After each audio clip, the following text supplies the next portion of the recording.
Welcome back to my channel digital coaching class. তোমরা সবাই অপেক্ষায় বসে আছো আজ আমি কি পড়াবো।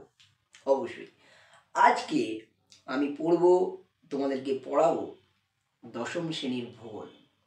আমরা বিগত কটা ক্লাসে কি পড়েছি না, দশম শ্রেণীর ভূগোলের দ্বিতীয় অধ্যায় পড়েছি, যেখানে কি ছিল, যেখানে বায়ুমণ্ডলের বিভিন্ন কনসেপ্ট নিয়ে আলোচনা করেছি। বায়ুমণ্ডল কি, পরবর্তীকালে ওজোন স্তর কি, ওজোন স্তর হ্রাসের কারণ, ওজোন স্তরের হ্রাস পেলে কি ঘটবে, এইগুলো নিয়ে আমরা আলোচনা করেছি। আজ কিন্তু একটু আলাদা আলোচনা করব। আজকে আমরা পড়ব বায়ুমণ্ডল উত্তপ্ত হওয়ার পদ্ধতিগুলি কি কি, কি কি পদ্ধতিতে বায়ুমণ্ডল গরম হচ্ছে বা উত্তপ্ত হচ্ছে। দেখো, মূলত অনেক কারণে যদি বায়ুমণ্ডল উত্তপ্ত হয়ে থাকে, কিন্তু মেন যে কারণে বায়ুমণ্ডল উত্তপ্ত হয় সেগুলোই আজকে পড়ব। 1 নম্বর পদ্ধতি হচ্ছে বায়ুমণ্ডল উত্তপ্ত হওয়ার, তা হলো বিকিরণ পদ্ধতি।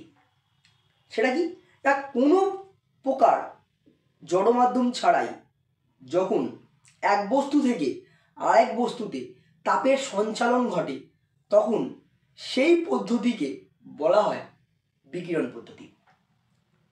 কোনো জড় মাধ্যম থাকবে না, এমনি এক জায়গা থেকে অন্য জায়গায়, এক বস্তু থেকে অন্য বস্তু তাপের সঞ্চালন ঘটবে, সেটাই হচ্ছে বিকিরণ পদ্ধতি। মূলত এই পদ্ধতির মাধ্যমেই বায়ুমণ্ডল সব থেকে বেশি উত্তপ্ত হয়। ভূপৃষ্ঠের নিম্ন স্তরের বায়ুমণ্ডল এই বিকিরিত তাপের দ্বারাই উত্তপ্ত হয়ে যায়। বুঝতে পারছি।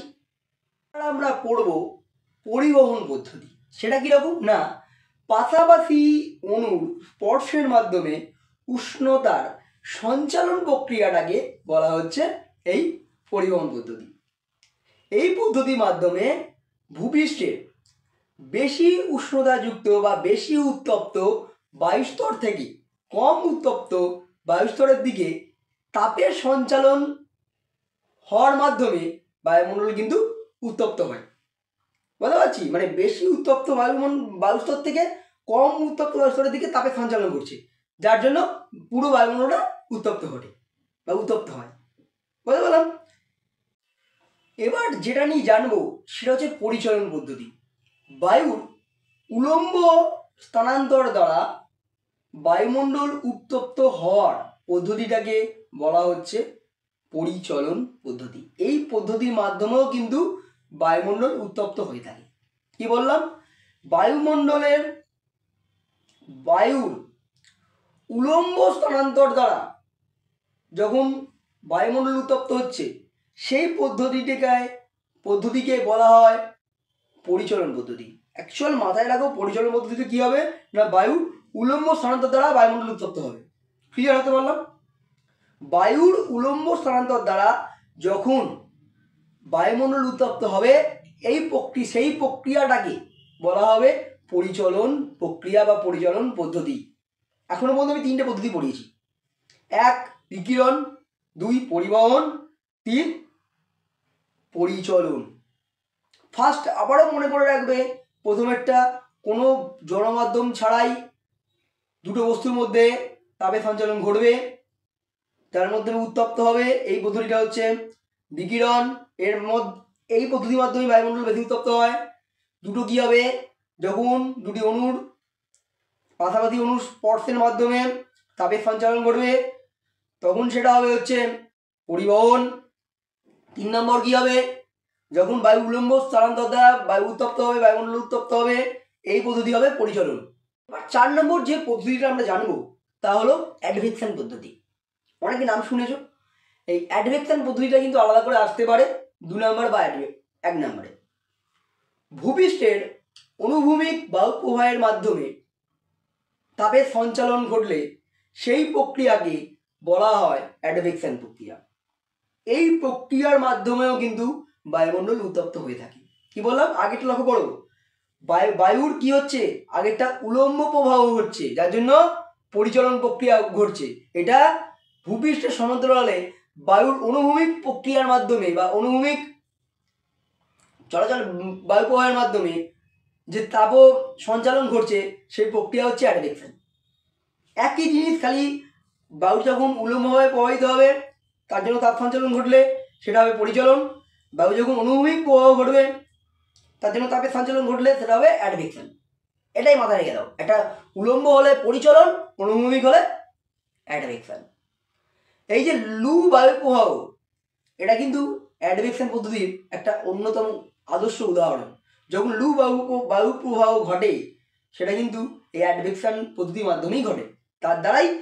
তার জন্যই কিন্তু বায়ু মণ্ডল উত্তপ্ত হতে পারে, যেন সেখানেও তাপের সঞ্চালন ঘটছে কিন্তু, মাথায় রেখো। তাহলে আজকে মেনলি আমরা পড়লাম মূলত 4টে পদ্ধতিতে বায়ুমণ্ডল উত্তপ্ত হয়ে থাকি, মাথায় রাখবে। 1 বিকিরণ পদ্ধতি, 2 কি হবে পরিবহন পদ্ধতি, 3 পরিচলন পদ্ধতি, 4 অ্যাডভেকশন পদ্ধতি। পরিচলন যদি হয় তখন বায়ুমণ্ডলের উলম্ব প্রবাহ ঘটবে, অ্যাডভেকশন পদ্ধতি যদি হয় বায়ুমণ্ডলের অনুভূমিক প্রবাহ ঘটবে। দুটো ক্ষেত্রেই তাপের সঞ্চালন ঘটছে, মাথায় রেখো। আর যদি বিকিরণ হয় তাহলে কোনো প্রকার মাধ্যম ছাড়াই তাপের সঞ্চালন ঘটছে। আর যদি পরিবহন হয় তাহলে পাশাপাশি অণুর সংস্পর্শের মাধ্যমে তাপের সঞ্চালন ঘটছে। এটা মাথায় রেখো, আর কিছু লাগবে না। আশা করছি ব্যাপারটা তোমাদেরকে পুরো 4টে পদ্ধতি বোঝাতে পেরেছি। যদি বুঝতে পারো তাহলে অবশ্যই লাইক করো এবং সেটা শেয়ার করো প্রচুর। এবং তোমাকে বলছি, তুমি যদি আমার চ্যানেল নতুন হয়ে থাকো তাহলে অবশ্যই চ্যানেলটিকে সাবস্ক্রাইব করে যাও। তাহলে আরও নতুন জিনিস তোমরা কিন্তু অতি সহজে একবারে সাধারণভাবে তোমরা মাথায় ঢুকিয়ে নিতে পারবে। যদি কোনো জায়গায় বুঝতে অসুবিধা হয়, যেখানে বুঝতে পারলাম না, তাহলে আমাকে কমেন্ট সেকশানে কমেন্ট করে আমাকে জানাও যে এই ব্যাপারটা, এই পয়েন্টটা আমরা বুঝতে পারিনি। আমি অবশ্যই তোমাকে রিপ্লাইয়ের মাধ্যমে বুঝিয়ে দেবো। বলতে পারলাম।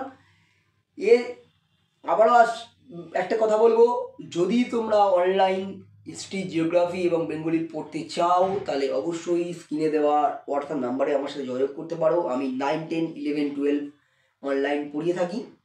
সেক্ষেত্রে অতীব খুব কম টাকায় ভালো নোটস এবং ভালোভাবে তোমরা 1 to 1 বুঝতে পারবে, এভাবেই পড়াবো। যদি ইন্টারেস্ট থাকো অবশ্যই কন্ট্যাক্ট করো। ফিরে আসি আরও একটা নতুন ভিডিও নিয়ে। ততক্ষণে এই নোটসটা খুবই ইম্পর্টেন্ট, ভালো করে তৈরি করো। ওকে, বাই।